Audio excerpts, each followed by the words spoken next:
As a player, you owe yourself, your team, your coach, and your fans good health. Don't joke with your health. Your superpower is your good health.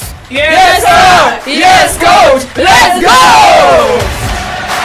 go! This message is powered by Solutions 93.9 FM.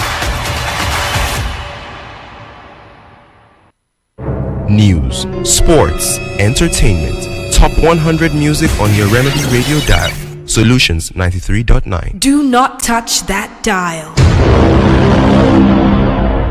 I feel amazing. It's been a long journey, to get here. But I'm super happy to be a part of this team, this club, and everything it stands for. It's something I'm proud of and I'm really looking forward to. I think it's a mixture of what the club is building, but what they're building on top of what the club already is and the history of the club. So I think just me getting the chance to be a part of this and, I want to create history. I want to win trophies. And that's ultimately the biggest motivation for me. And I feel like this is a perfect place for me to grow even further and to take my game to the next level and help the team as well. New Liverpool player, a man who pulled Virgil van Dijk to move to Liverpool from Newcastle United, and that is the Isak, a man who will be donning Liverpool jersey when the whole international break is over. Welcome to Kickoff Sports Show this morning. My name is Radakwa Okunubi, and you can call me Young Striker 9. Gans is in the building. Has got a team that shipped out a lot of players. I don't know the total number of players that Manchester United shipped out. Like 3 of them going to Aston Villa. Had a lot of players also move to Italy, Spain, and more. We look at this and more, and because of the show this morning, we look at what is happening right there at the US Open. Same as what has happened more in the Nigeria Premier Football League. Ganzi, how you doing? Top of the morning to you. Yeah, good to the morning, Young Striker 9. Good to the morning to our listener out there. Feels good to be back on the radio this Tuesday morning. Well, like you said, the transfer window is done and dusted. And yesterday we had a lot of deadline transfer. Alexander Isak eventually made that move to Liverpool. He demanded for it, and eventually he got it. Not just that, Jan Wissa also demanded an exit from Brentford Football Club, and at the end of the day, he also got that exit he wants. And for some Nigerian players, Samuel Chukwueze now in the Premier League to join Fulham. Not just that, Tolu Arokodare also from Genk joined Wolverhampton Wanderers, and Christantos Uche also joined up with Crystal Palace. So a lot of Nigerian players we get to see on our TV screens after the international break. So I'm so excited for what the Premier League will look like after the international break. I mean, I love the fact that we have Nigerian players, come to the English Premier League, but I still keep asking the question, why not top 5 clubs in the English Premier League? Why the below par teams? Is it because of playing time?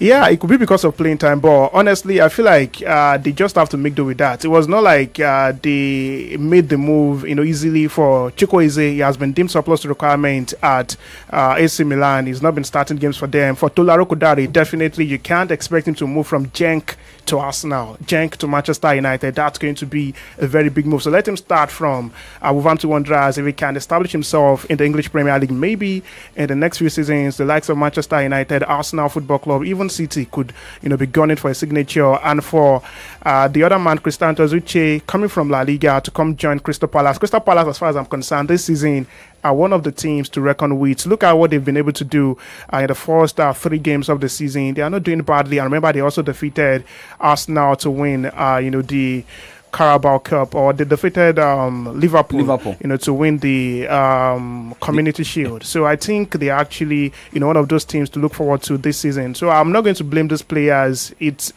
a dream, move for all of them. When they play in the Premier League, it gives them more visibility. A lot of people get to see them, what they can do, what they've been doing in the Spanish La Liga, the Serie A, that we don't get to see week in, week out. Now we can see it on our TV screen. All right, if it's all about the TV screens, well, let's talk about what people watched the last night, talking tennis. And let's start with the WTA category. The two, maybe we say consistent players this year in the WTA category met each other yesterday, Naomi Osaka and Coco Gauff. But hey, it was Naomi Osaka beating Coco Gauff on a home turf in the US, the US Open WTA category. But here is Coco Gauff, who said, well, maybe she wasn't at her best, and maybe because maybe we didn't see the Simone Biles to come support her at the game yesterday. Here is Coco Gauff, and after that, you listen to Naomi Osaka, who won the game last night. Yeah, no, Naomi played well. Today was like disappointing because I felt it was like the best I served all tournament. A lot of aces. Yeah, there were some doubles, but I thought like that was a good performance from me serving. And off the ground, I think I just made way too many mistakes, way too many areas, which I feel like that's the part of my game that I felt the most confident in coming into the tournament. So it was kind of weird match, like feeling confident in different areas, swapping. Yeah, I mean, it's disappointing for sure. It was not the level that I wanted to bring, but it is a step in the right direction, I feel. And I think emotionally, how much this week was, I think today I just stepped in and I maybe was a little bit empty, but she forced me to earn every point out there today. Well, Coco Gauff of the United States of America speaking there. Now to Naomi Osaka, a lady who said she sat back last year watching Coco Gauff in her great form. Maybe she had studied Coco Gauff going into this game, but here is the Asian star. I'm a little sensitive and I don't want to cry, but honestly, I just had so much fun out here. I was telling everyone, literally, like, I was in the stands like 2 months after I gave birth to my daughter watching Coco, and yeah, I just really wanted an opportunity to come out here and play. This is my favorite court in the world, and it means so much to me to be back here. I just want to say a really big thank you to my team. We've kind of been through a lot, and you know, it hasn't always been easy, but they've been through my side, and thank you guys. All right, so we are seeing a confident Naomi Osaka in this one. She has been able to banish the demon. Definitely. After she gave birth in the year 2023, it's been a roller coaster for her. And just yesterday, we saw what she can do. She reminded the world that at some point she used to dominate the world of female tennis. At some point, she used to be world number one. And no doubt about it, this particular tournament, the US Open, she's won it twice already. So beating the home favorite definitely is a big statement in this competition, in this tournament. I remember before yesterday's game, the game she played before then, she said something. She said, hopefully she gets someone that would come support her, just like Simone Biles did to Coco Gauff. But at the end of the day, without the support of maybe her countrymen, she still did a lot's work defeating Coco Gauff. For Coco Gauff, it was just not her day last night. She had a couple of errors. We know what she can do whenever she's bringing her A game into a tournament, but yesterday was not it for her. She was trashed mercilessly by Naomi Osaka. And I think going forward, Naomi Osaka is definitely one of the favorites to win this title. Aryna Sabalenka is still there, no doubt about it. Iga Swiatek is still there. But with what Naomi Osaka could do yesterday, despite the fact that she was facing an home favorite, not just that, one of the most celebrated young tennis star, Coco Gauff, she still defied all odds and won in 2 straight sets. She didn't even extend it to the third set, won convincingly 6-3, 6-2. So I think she's one of the names we should be looking forward to in the final or the semi-final of this year's tournament. Okay, I can't put my money on anybody though, most especially the I understand. right? You get, but for Naomi Osaka, she stayed a lot of, she has spent a lot of years in America, so she will always have backings. But there's a difference between Aralu and Omolu. Exactly. You understand? So that's what really happened yesterday. But now let's go straight to another game that went down in the wee hours of today, though. That's in the ATP category. Jannik Sinner beating Alexander Bublik 6-1, 6-1, 6-1. Powerful one in this game. Yes, very in the wee hours of today. Yeah, no two ways about it. It was a statement victory from Jannik Sinner, 6-1, 6-1, 6-1, 3 straight sets, defeated Alexander Bublik, and no doubt about it, is through to the quarterfinals of this year's US Open. Definitely from the start, I've always pitched my tent with Jannik Sinner, even Carlos Alcaraz. These are the guys we all expect to do the Lord's work. And yesterday we saw that, or in the wee hours of today, we saw what Jannik Sinner could do. I feel like there are some games you don't even need to play before you're already determined, to be the winner. That was the game we saw in the wee hours of today. Alexander Bublik stood no chance against Jannik Sinner, and I hope he does not go complacent, because he's still got a couple of big name players he could face, maybe the semi-final or the final of this tournament. And remember, Jannik Sinner has been dominating the world of tennis this season. After that, little ban he had earlier this year, it looks like he's been able to banish his demons as well, and he's maybe looking set to end the tennis year on a very good note. Let us hope that he can do that. But here is Jannik Sinner after the victory at the wee hours of today. I just try, from my side, so from my point of view, to make the best, what I can. Sometimes, we have some days off, where certain things doesn't work. Some players, they have problems behind the scenes. You never know. It's at the end of the day, we try to make the sport as interesting as possible. At times I felt like today I was playing some great tennis and I managed to break him very early, which then, it gave me then the confidence to serve, a little bit better and play from the back of the court a bit better. But it was a fast match. But in the same time, from my point of view, it's good, Obviously, people come here to see some great tennis matches, some great battles, and not always that's the case. But yeah, I don't know what he said. I don't know if he was in here, but, I can just judge from my point. Jannik Sinner after the victory over Alexander Bublik. 6 p.m. today, Jiří Lehecka will take on Carlo Alcaraz. Let us also hope that Alcaraz will be moving to the next round. But remember, the winners of today, and Amanda Anisimova and the WTA defeated British Haddad Mahia 6-love, 6-3. By 4:30, Jessica Pegula will be up against Barbara Grechkova. So we have, they always say that you get to stages in life where the boys will be separated from the men. Definitely, whenever it gets to the quarterfinal stage of any tournament, the boys are already getting separated from the men, and also the ladies are separated from the women, or the girls are separated from the women. So I think we've gotten to the business stage of this year's US Open. Hopefully, we get to see our favorites in the semi-final and even the final. Okay, well, now let's move away from tennis. Remember, we're streaming live on Facebook, YouTube, Solutions 939 FM. Solutions 939 FM. Jump on these platforms and let us also have your take. We're getting updates from Super Eagles camp players moving in ahead of the World Cup qualifiers. But the question is, can Nigeria, get better of most especially the games that they're about to, prosecute under Eric Shell, most especially with the poor performance at the Chan tournament. And how many Okay, I don't think we have Chan players in the squad. Nah, I don't think so. But this is serious business. Okay, so Chan is not serious. Okay, NFF, you go all right, now let's talk about athletics. Well, the news broke months ago about Favour Ofili switching nationality. Now she has been confirmed to be a Turkish citizen, moving away from Nigeria. The 22-year-old who majored in 100 meter, 150 and 200 meters events announced the switch via post on social media on a Monday. Most especially looking at the drama that happened in Paris.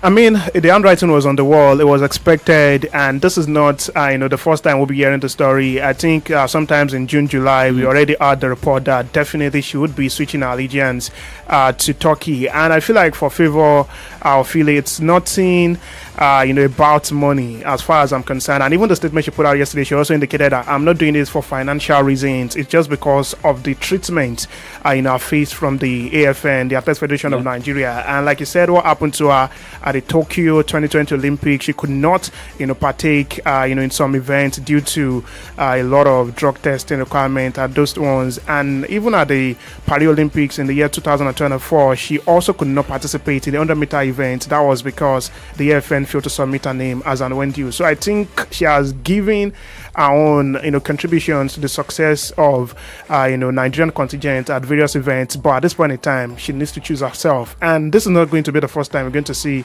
athletes switch allegiance. Even this guy, Daniel Gali, a wrestler, at some point represented Canada at the Olympics as well. He's a Nigerian, but of course, he also represented Canada at some point. And not just that, Gloria Aloze represented Spain, Francis Obikwelu also represented, Portugal. So I think it's just what it is. The lady has to choose herself first. Okay, but now here, at first when we heard the story, AFN debunked that. But what do you think AFN has been able to gain? Well, according to different reports we got, some said, based on her attitude, the way she disrespected some officials, because we know some people, some journalists who went to cover some of these games, outside Nigeria, looking at her attitude and more. But has AFN vindicated themselves, or can we say the lady herself, Ophelia, has vindicated herself? And because this is the first time that we see Nigerians, we've seen, even at the Olympics, we saw those who switched nationality doing well for their country. Is it that we don't have good hands? Is it that we don't have respectful athletes? Because if you have good association you have good athletes. Definitely. I feel like in Nigeria, it's just about the administrators. It's not really about the athletes per se, even though some of these athletes are also proud, they are pompous. And what you said, just to lay credence to that, I also got multiple reports of Favour Philly, always isolating herself whenever they are in camp, always saying she cannot stay with the rest of the athletes. She's always, lodging in the different hotel and always staying aside, where they want them to be. From the contingents. Exactly. She's always feeling like, I'm beyond these people, so she doesn't want to stay with them. But regardless, Yoruba would say, even if she failed to do what is needful, in camp, that does not mean you should omit her name or you should fail to submit her name as and when due. And that affected her the last edition of the Olympics. Regardless, the deed is done already. There's nothing we can do that would, change that decision already taken by Favour Philly. We just have to wish her all the very best. And for the FN, I think they also need to look inward. Couple of people there. I remember when we had the sport ministry, the minister of sport then, I can't remember his name now. He made a statement after that incident at the Paris Olympics. He said everybody found culpable involved in that omission of Favour Philly's name from the 100-meter event would be, punished severely by the end of the day. So because I was about asking the question, like, okay, so the officials that were found culpable after the investigation, what happened? But maybe Nigeria is a country where investigation takes long, and since when? It is what it is. Let's just move on. This is 9:16 and we're already getting messages. Dev Kuti, how you doing? Good morning to you. Mustafa Taiwo, top of the morning to you. We'll keep reading your messages. Alaba Yusuf. Hey, now let's move straight to the second half of the show. We talk football. Remember, one NPFL game was played yesterday. Shout out to the Jebu boys, the Sky Blues, going all the way, picking 3 points on the road. We predicted that. Yeah, it happened. I did predict it. I also predicted that. No, they collect glory. So shout out to Pastor Akifewa, who was also monitoring the game yesterday when the Remo Stars went down by a lone goal. But hey, he said, Dakpo, don't worry, I will support you because you're a Remo Stars fan. And guess what? Before the second half of that game, it was Remo Stars. I mean, before the end of the 90 minutes, it was Remo Stars scoring 2 goals. But hey, this is a wrap up of match day 2 of the NPFL. NPFL Matchday 2 games recorded strange and fantastic results last week, with 3SC of Ibadan picking up a point against Bendel Insurance at the Samuel Ogbemudia Stadium, following a 1-1 draw between the two sides. Other results of games over the weekend saw Warri Wolves beat former champions Enugu Rangers 2-0 to continue their perfect run in the NPFL. With 2 wins from 2 games, Rivers United defeated Kwara United 1-0 in Port Harcourt, while Katsina United recorded a 2-1 away win against Plateau United, and Nasarawa United recorded a 1-0 win over Abia Warriors. Kano Pillars were held 1-1 at home against visiting Wiki Tourists of Bauchi. Eyimba FC defeated Niger Tornadoes 1-0. Bayelsa United beat newly promoted Barrow FC 2-0, while Ikorodu City and El Kanemi Warriors of Maiduguri played out a goalless draw in Lagos. So match day 2 dusted. Now we know the team's unbeaten, for teams still searching for 3 points. And well, some names already been penciled down. Some managers likely to be fired, like former Manchester United managers, like 3 ex-Manchester United managers fired back to back. I don't know what's going on. I don't understand. I saw a post on X yesterday. Someone said United ruin footballers' careers, and not just that, they also find a way of ruining managers' careers, because a couple of managers who have coached them before are now being fired. I don't know when Van Nistelrooy, I mean, same as which other ex Manchester United player, David Moyes, a lot of them. But let's just move on. Let's move on. Now, looking at Plateau United yet to pick a point this season, and some saying that Rangers International, Fidelis Silichiko, I was speaking with Longman yesterday, saying that maybe he will be the first manager to be fired, looking at the criteria and how everything that surrounds Rangers International. Well, for Rangers, I heard the post-match interaction Fidelis Silichiko gave after the loss to Warri Wolves on the road. He said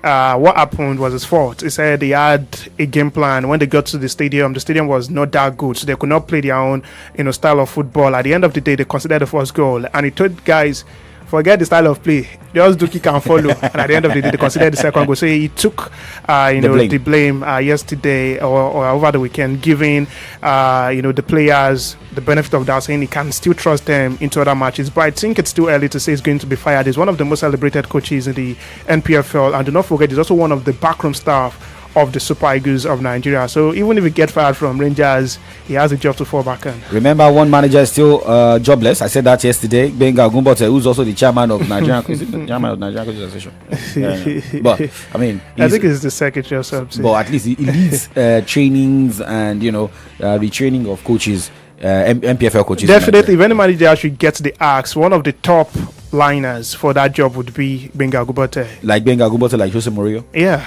definitely. Okay. So, let's say congratulations to Bayelsa United Warriors. Teams unbeaten so far. Honestly, I'm actually shocked for what it was. I'm actually shocked. Remember their first game on the road, they got a victory. Second game against Enugu Rangers, they also got a victory. So I don't know what's going on with the team that just got promoted for Bayelsa United. They've been in the NPFL, so I'm not surprised. But Warriors or Kanemi Warriors, give it to them. Give it to them. Dev Kuti saying something here on the Facebook fan page. It says, good morning to the duo, Ganzi and young striker. Late hour transfer. I hope Nigerian striker Tolu Arokodare will do wonders at Wolves. Chukwueze to Fulham. No high hopes on the Super Eagles to qualify for World Cup, except the 3 points is deducted from South Africa team. Okay. I think switching allegiance is more about the disorganization of at the helms of affairs and how those athletes are being treated at major events. Maybe things are about to change. If the Tigers could get that huge amount of money, Super Falcons could get that huge amount of money. I keep telling you, it's not about the administrators that made the Tigers win. It's not about that. It's about the quality of the players. Most of these players do not even play in Nigeria. They play outside the shores of the country. And like I do say, we don't have a running basketball league. Both male league, both female league, none is running in the country at this point in time. So it's not about the competitions put together by the administrators or what they are doing. It's about the patriotism of those players and the quality they've got. Now let's talk about quality of football played over the weekend across Europe, and when we come back we talk about the players who made moves across Europe, same as English Premier League, starting with English Premier League results, La Liga, Bundesliga and Serie A. The English Premier League recorded 26 goals in the matchday 3 of the 2025-2026 season, with defending champions Liverpool edging Arsenal 1-0 at the Anfield in a Super Sunday courtesy Dominic Szoboszlai's long-range free kick. It's a good strike, what a goal! A brilliant strike from Szoboszlai, and Liverpool have the lead. Crystal Palace, after releasing Eberechi Eze to Arsenal, defeated Aston Villa 3-0 at the Villa Park. Brighton defeated Manchester City 2-1. Now Ryan Aït-Nouri looking towards Haaland on the far, Verbruggen with the save. Still Marmoush, Haaland! City on top, deserving the opening goal. Darren England has given it. Handball by Matheus Nunes. James Milner tucks away the penalty. It's his first goal since 2019, would you believe? And Brighton have the momentum. Oh, now City look wide open here, and Gruder's onside, and Aït-Nouri comes to stop him, and so does Trafford. Neither of them can, and just as last season, City led at Brighton, and now they trail 2-1. More questions and answers, I guess. While West Ham United whitewashed Nottingham Forest 3-0 at the City ground. Newcastle United continued their struggle in the season with another draw following a goalless encounter with Leeds United. Manchester United recorded their first win of the season after defeating Burnley 3-2 at the Old Trafford. Sunderland defeated Brentford 2-1 and Tottenham lost 0-1 at home to visiting Bournemouth. In other results of games decided over the weekend, Everton defeated Wolves 3-2 at the Molineux and Chelsea edged Fulham 2-0 in the London Derby.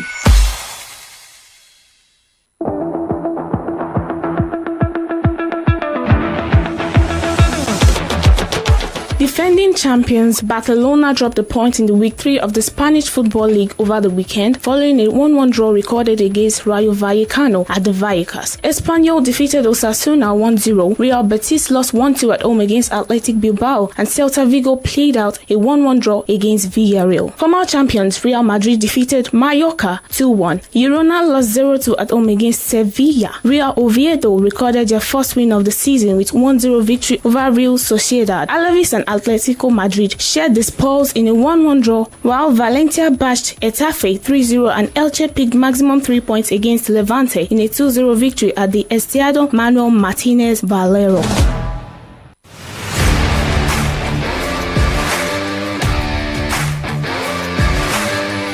17 away goals were recorded in the week 2 of the 2025-2026 Bundesliga fixtures, with St. Pauli defeating Hamburger SV 2-0. 10-man Werder Bremen and Bayern Leverkusen settled for a 3-3 draw. Stuttgart picked 3 points at home in the game against Borussia Mönchengladbach. Heidenheim failed to redeem themselves following a 2-0 loss against RB Leipzig. Hoffenheim lost 1-3 at home against Eintracht Frankfurt. Borussia Dortmund edged Union Berlin 3-0 at the Signal Iduna Park, while Bayern Munich defeated Augsburg 2-3 on the road. Looks to size it up. Well, that's a brilliant ball and a fabulous header.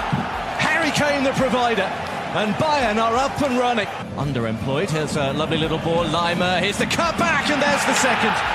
And Luis Diaz does get it this time. Kane is a little deeper. Olise. Goretzka again is the option. Michael Olise might not need him. He doesn't. He's put it in anyway. Another goal for Michael Olise. Do here for Zart. Well, he needs someone to pass to. Nobody has made a run. Only now, fleetingly, do they have two. Yunulis and Rechbachai. There's another! And there's a goal back from Jakic. Work, maybe it will. Jakic and Kummer. Oh, he's put it in! 15 minutes to go! Game on for Augsburg! Referee has a look at his watch. And there is full time. Bayern have had a mighty scare at Augsburg, but they have got the result over the line. 10-man Wolfsburg were held 1-1 by visiting Mainz, while FC Köln recorded a 4-1 win against Freiburg.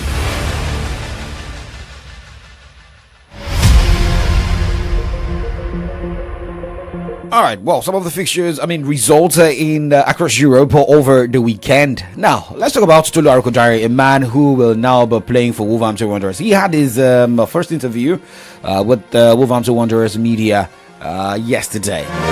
It did take a while, but I'm here finally, and I'm happy to be here. I didn't need convincing. I didn't need to speak to anybody to convince me. I know the history of the club and the players that have been here and how they've progressed to, becoming better players. And I like the project of the club, and that's what I want for myself. I want to improve, I want to progress and help this team. I think I'll fit in pretty good, because if you, for example, look at the strikers that we have now, we're almost like the same profile, same height, same everything. So I think it wouldn't be... Okay, so Tolu Arokodare there. We have Samuel Chukwueze. We've got different.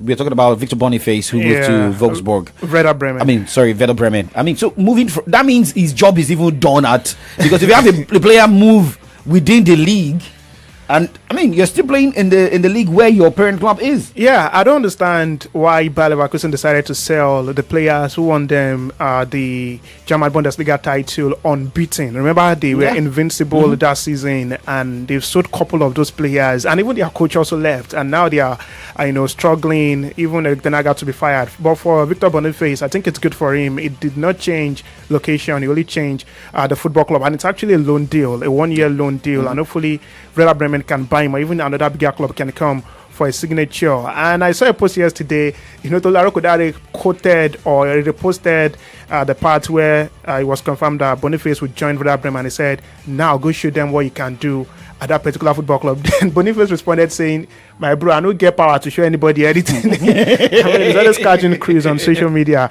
And for Samuel Chukwueze, honestly, I expect a lot from him. Joining Fulham, where we have a couple of Nigerians, Iwobi is there, Calvin Bass is there, so he should be able to settle in very much easily. And for Christiantos Uche joining Crystal Palace, definitely he should also find his footings at that particular football club. So after the international break, we're going to see a couple of Nigerian players in action for different clubs in the Premier League. All right, and we hope that they all have injury-free season. Hopefully. Yeah, hopefully. All right, now, the hope is not dashed on the show, because we are handing over to the Arsenal fan in the station, the number one Arsenal fan, Comrade Adedamola Lafenwa, who's happy that his team signed Gyökeres. But he's not happy his team lost over the weekend. But no matter. So far.